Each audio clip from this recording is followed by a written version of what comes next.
दुर्गा सप्तशती अष्टम अध्याय। कुछ समस्याएं ऐसी होती हैं जिन्हें दबाने से नहीं, जड़ से रोकने से समाधान होता है। पहले अध्याय में हमने मन के भ्रम को समझा। दूसरे अध्याय में भीतर की शक्ति के जागरण को महसूस किया। तीसरे अध्याय में महिषासुर के रूप में अहंकार और विकृत शक्ति का अंत देखा। चौथे अध्याय में मां के प्रति श्रद्धा, विश्वास और कृपा का अनुभव किया। पांचवें अध्याय में यह समझा कि मां केवल बाहर नहीं, मां हमारी चेतना, स्मृति, अनुशासन, करुणा और जागरूकता में भी उपस्थित हैं। छठे अध्याय में धूम्रलोचन के माध्यम से धुंधली सोच और अंधे अहंकार का अंत देखा। सातवें अध्याय में चंड और मुंड के माध्यम से क्रोध, हिंसा और संवेदनहीनता पर विजय को समझा। अब अष्टम अध्याय शुरू होता है और यह अध्याय आज के समय में शायद सबसे ज्यादा महत्वपूर्ण अध्यायों में से एक है, क्योंकि यह हमें एक बहुत गहरा सत्य सिखाता है। कुछ समस्याएं ऐसी होती हैं जिन्हें आप जितना दबाते हैं वे उतनी ही बढ़ती जाती हैं। इस अध्याय का मुख्य दैत्य है रक्त बीज। अब सोचिए, रक्त बीज कौन है? यह केवल एक राक्षस नहीं है, यह एक ऐसी नकारात्मकता है जो बार बार जन्म लेती रहती है। एक बुरी आदत, एक गलत सोच, एक डर, एक एडिक्शन, एक ईगो, एक गुस्सा जिसे आप खत्म करना चाहते हैं, लेकिन जितना लड़ते हैं वह उतना फैलता जाता है। आज भी देखिए, किसी व्यक्ति के भीतर इनसिक्योरिटी हो तो उसे गुस्सा पैदा होता है, गुस्से से रिश्ते टूटते हैं, रिश्ते टूटते हैं तो अकेलापन बढ़ता है, अकेलेपन से नेगेटिविटी बढ़ती है। यानी एक समस्या से 10 नई समस्याएं पैदा हो जाती हैं। यही है रक्त बीज। धीरे धीरे कहानी शुरू। चंड और मुंड के मारे जाने के बाद शुंभ बहुत क्रोधित हो जाता है और अपनी विशाल सेना को युद्ध के लिए भेजता है। पूरा वातावरण युद्ध से भर जाता है। तब मां चंडिका धनुष की टंकार करती हैं, सिंह गर्जना करता है, घंटा बजती है और पूरा आकाश गूंज उठता है। इसका अर्थ क्या है? जब भीतर की चेतना जागती है तो उसकी आवाज पूरे व्यक्तित्व में सुनाई देने लगती है। आपका आत्मविश्वास, आपकी क्लैरिटी, आपकी प्रेजेंस धीरे धीरे बदलने लगती है। फिर देवताओं की अलग अलग शक्तियां प्रकट होती हैं। ब्रह्माणी, माहेश्वरी, वैष्णवी, कौमारी, वाराही, नारसिंही, ऐन्द्री।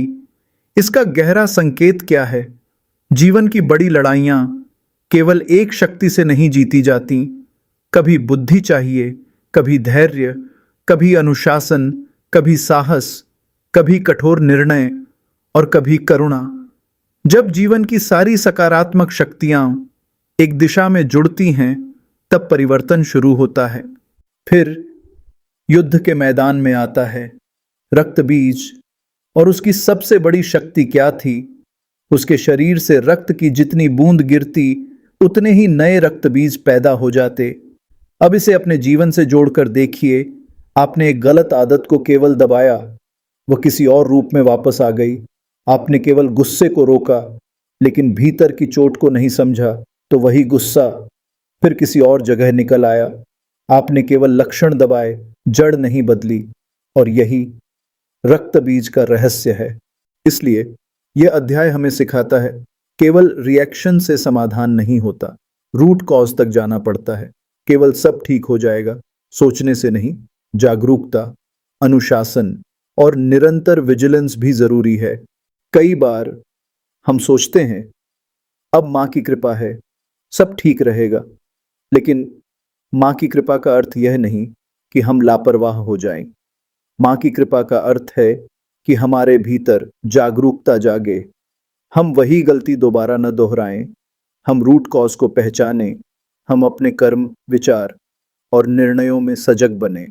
क्योंकि सच्चा विश्वास अंधापन नहीं देता, सच्चा विश्वास जागरूकता देता है।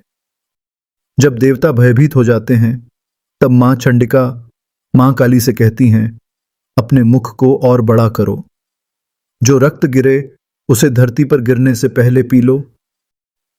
यह बहुत बड़ा संकेत है। समस्या को फैलने से पहले रोकना, यही समाधान है। नेगेटिव थॉट को शुरुआत में पहचान लेना, ईगो को बढ़ने से पहले संभाल लेना, गलत आदत को जड़ पकड़ने से पहले रोक लेना, यही मां काली का संदेश है। फिर मां काली रक्त बीज का सारा रक्त पी जाती हैं। अब नई नकारात्मकता पैदा होना बंद हो जाती है और अंततः रक्त बीज समाप्त हो जाता है। तो अब समझिए, अष्टम अध्याय हमें क्या सिखाता है।